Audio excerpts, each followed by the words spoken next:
Welcome back to ABC General Hospital Spoilers channel. Today we will learn about the explosive tensions and shocking revelations brewing in the Tuesday, October 28 episode of ABC General Hospital, where alliances shatter and dark secrets threaten to unravel everything in Port Charles. In the heart of the escalating drama, Sonny Corinthos finds himself blindsided by a piece of infuriating information that strikes at the core of his protective instincts. As the mob kingpin navigates his already turbulent world, this news hits like a thunderbolt, potentially tied to the ongoing custody battles and family manipulations swirling around his loved ones. Sonny's reaction promises to be volcanic, drawing him deeper into conflicts that could reignite old rivalries and force him to make ruthless decisions to safeguard his empire and his kin. Meanwhile, Drew Kane steps up with an audacious move, essentially waving a no-limits financial offer in front of a key player, signaling his determination to seize control of a pivotal asset in Port Charles society. This blank-check strategy underscores Drew's congressional ambitions and his willingness to play hardball in the high-stakes real estate game, where fortunes and legacies hang in the balance. Adding another layer of peril to the mix, Jen Sidwell emerges as a shadowy figure pondering a deadly path forward, his mind racing with thoughts of elimination as a solution to mounting obstacles. This contemplation hints at a man pushed to his limits by betrayals and power struggles, where the line between business tactics and outright violence blurs dangerously. Viewers can expect Sidwell's internal turmoil to spill over into interactions that heighten the suspense, as he weighs the consequences of crossing into irreversible territory. On a more personal front, the episode delves into the intricate dynamics between Nathan West and Lulu Spencer, as Nathan gently urges Lulu to give their son, Rocco Falconeri, the space to confess his recent secretive outing on his own terms. This dinner rendezvous, involving the enigmatic Liesl Albrecht, portrayed masterfully by Kathleen Gotti, and the resilient Britt Westbourne, has Rocco entangled in a web of adult conversations that no child should shoulder alone. Nathan's plea stems from a desire to preserve Rocco's trust and autonomy, recognizing how the boy's curiosity about his extended family could lead to unintended complications if forced out prematurely.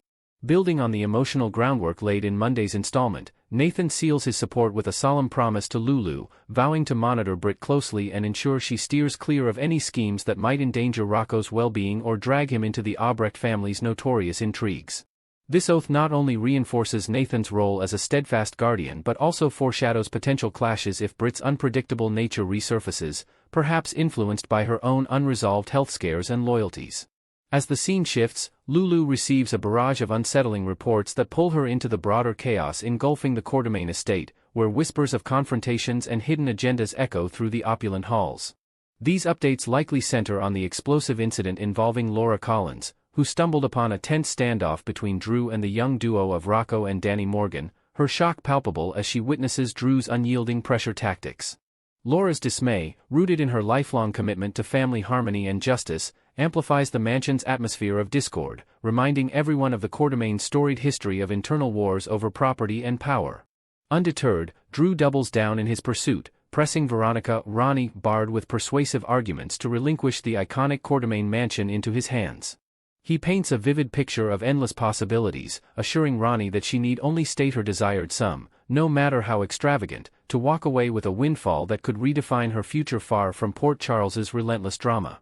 Ronnie, caught between loyalty to the Quartermaine legacy and the allure of financial freedom, faces a pivotal crossroads that could reshape alliances across the elite circles of the town.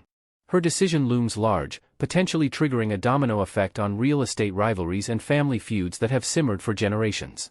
Over at the hospital, Trina Robinson bursts into her mother Portia Robinson's office, only to freeze at the sight of Isaiah Gannon in close proximity, sparking an immediate wave of embarrassment and hasty apologies from Trina as she questions if she's intruding on a private moment. This unexpected encounter underscores the evolving personal lives amid professional duties, highlighting Portia's efforts to balance her medical career with newfound romantic sparks. The awkwardness quickly evolves into a heartfelt exchange, building on their pivotal discussion from Monday, where Portia grapples with whether to disclose her burgeoning relationship with Isaiah to her daughter.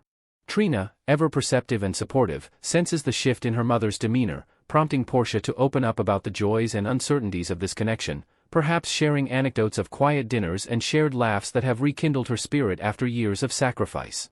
However, Portia holds back on the bombshell of her pregnancy for now, timing her revelations carefully to avoid overwhelming Trina, who is already navigating her own romantic entanglements and artistic pursuits in Port Charles.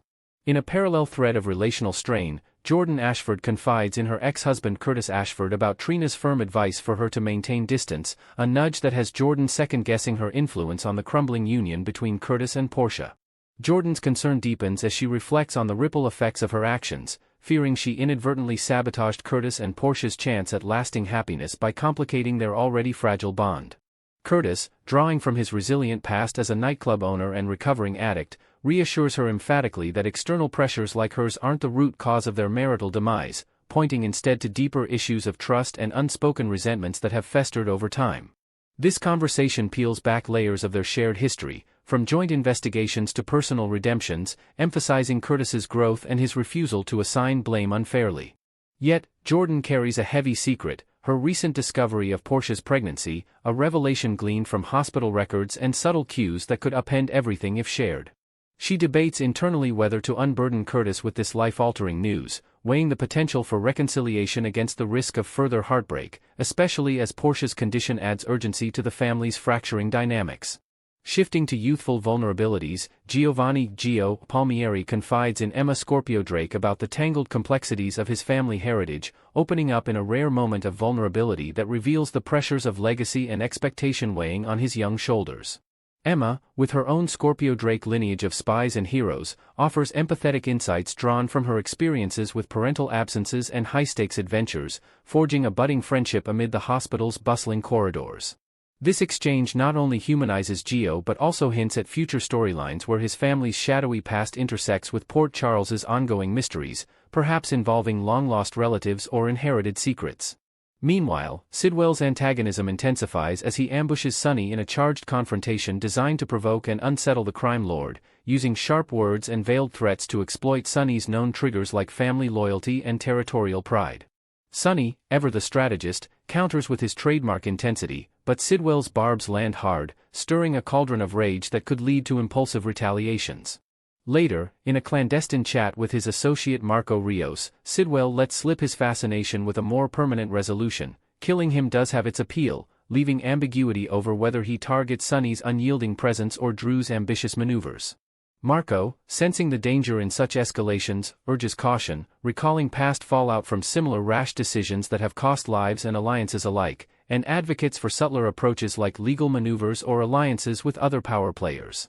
Sidwell, undaunted, reveals an arsenal of alternative schemes, from financial sabotage to social engineering, promising a fresh wave of upheaval that keeps viewers on edge for the fallout.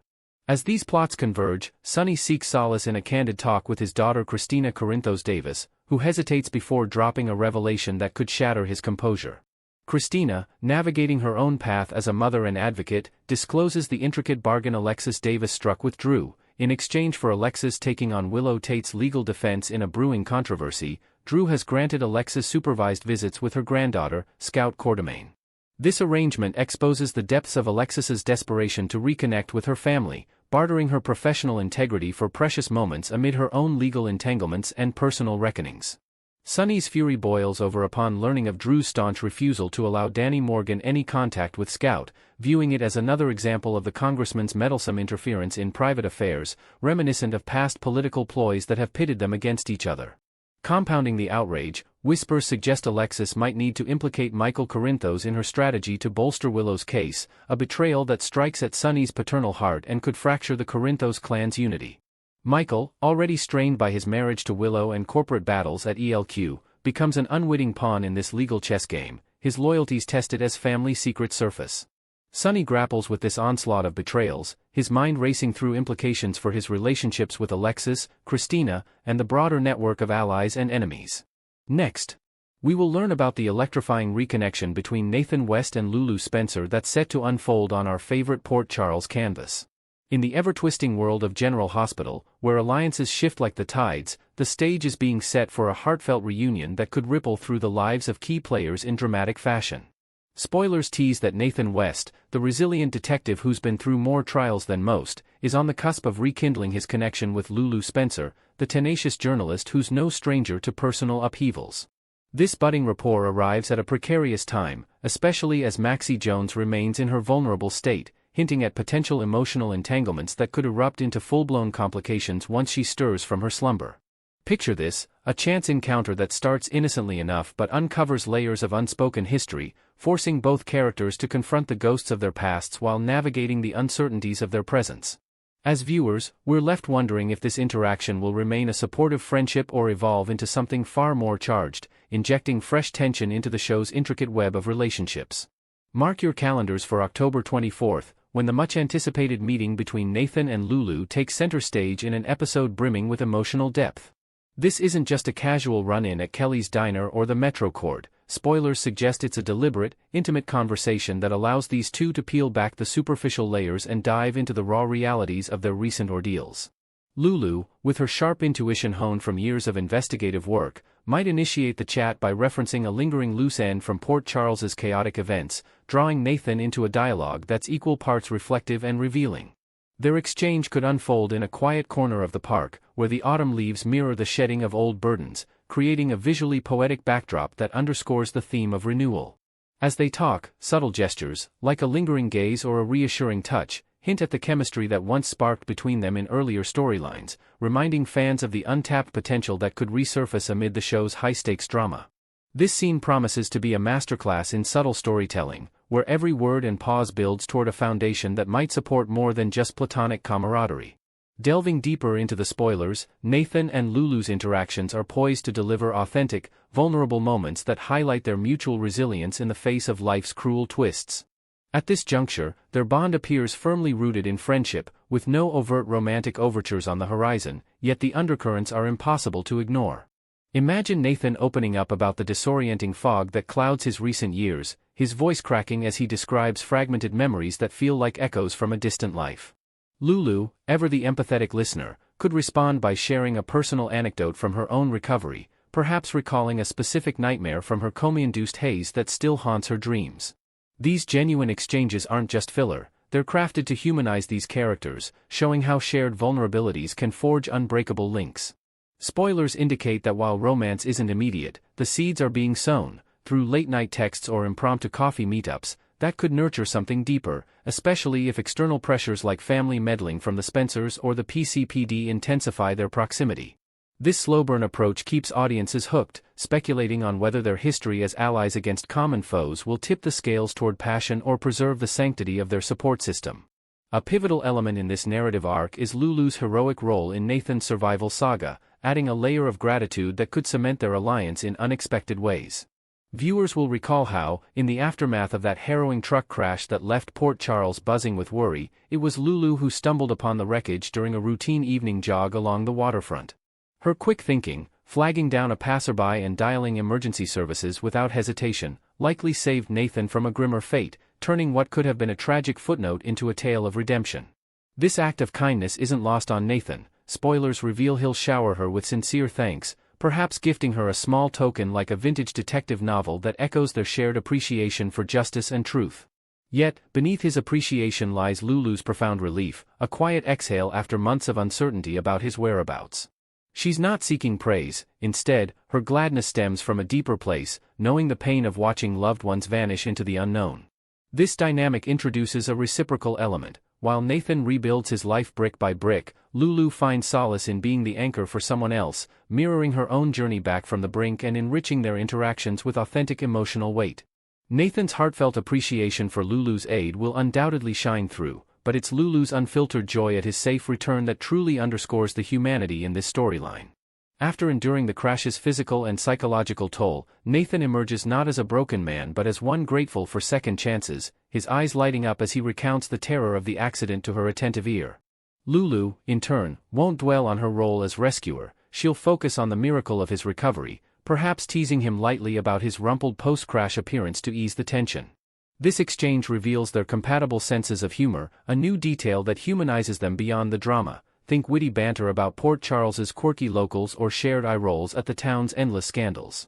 However, lurking beneath the surface is the shadow of Nathan's unexplained challenges, from the crash's mysterious circumstances to whispers of foul play involving old enemies like the Cassidines. Lulu's relief isn't just personal, it's tinged with a journalist's curiosity, prompting her to vow subtle investigations if Nathan's story unravels further. This blend of emotion and intrigue positions their relationship as a potential powerhouse, where support evolves into partnership, hinting at collaborative scenes that could uncover broader mysteries plaguing the Quartermaine Empire or the Spencer family legacy. While their paths to recovery differ in specifics, the parallel struggles of lost time bind Nathan and Lulu in a profound, unspoken understanding that elevates their connection. General Hospital enthusiasts know Lulu's harrowing 4-year coma all too well, a frozen chapter in her life that robbed her of milestones like her children's growth and her career's momentum, leaving her to piece together a world that moved on without her. Upon awakening, she grappled with fractured relationships and a city forever altered, from sunny Corinthos' evolving empire to the ever-shifting alliances at the hospital. Nathan, though spared the coma, faces his own abyss, a 7-year memory blackout that erases key events, relationships, and perhaps even covert operations from his police days. He might confide in Lulu about waking up to unfamiliar faces at the PCPD or struggling to recall Maxie's smile, his frustration palpable as he flips through old photos that feel like strangers' lives. This shared disorientation isn't coincidental, it's a narrative device that allows Lulu to extend an olive branch of empathy, assuring him that time's theft can be reclaimed through patience and allies. She could draw from her therapy sessions post-coma, suggesting practical steps like journaling fragmented recollections or leaning on trusted friends, turning their chat into a therapeutic lifeline that deepens their trust exponentially.